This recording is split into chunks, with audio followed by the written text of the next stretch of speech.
Здравейте, сладури! Тук съм да ви покажа отново как правя крем карамел. Бях качвала 2 клипчета за рецепта за крем карамел, обаче тук по-подробно показвам как го правя.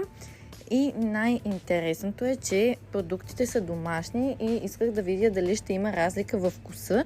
И определено имаше разлика от тези с купени от магазина. Млякото беше домашно, яйцата също.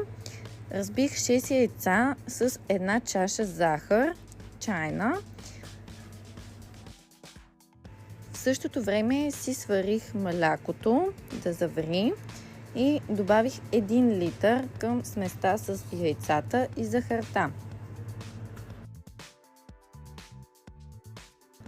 Тук ви показвам отново една домашна морулка, която няма общо с купената, колко е къдръвка.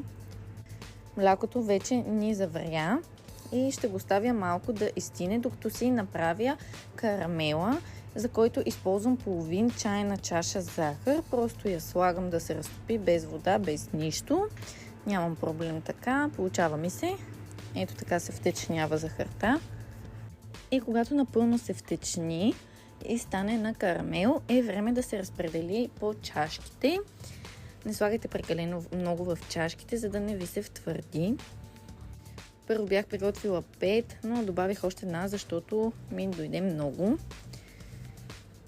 Както вече казах, отделих си 1 литър мляко и го добавих към яйцата и захарта. И това ни е крема общо взето. Много лесно се прави. Трудното е в изпичането. Там се оплескват нещата. Добавих една течна ваниля, която придава един уникален аромат на крема. И след това поставих чашките в тавичка и напълних студена вода. И при печенето трябва водата да не завира, на 150 градуса се пекат и стават уникални, горе-долу за около час. И на Даричка й харесва също.